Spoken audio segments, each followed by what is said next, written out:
What are some of the common misconceptions that people have about children's incontinence development or Oh, continence? that's a good How they question. can- I think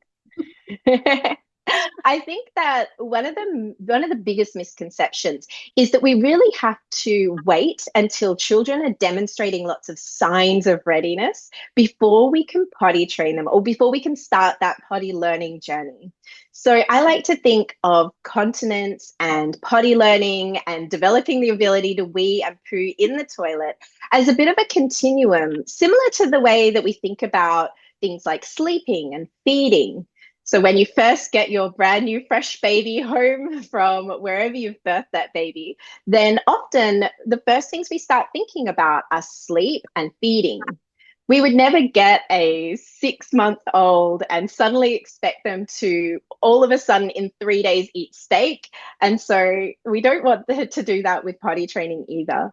If we start the process of potty learning really early on in a child's life, then we can ease them into it. So it's not such a big event.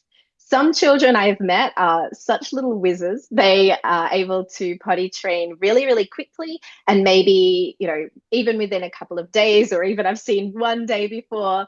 But not all children, and indeed, probably not the majority of children, will be able to do it in such a short amount of time. So I think a lot of parents put a lot of pressure on themselves to think, I've got to potty train my kid in 3 days because that's what it says on the internet. That's what the book says.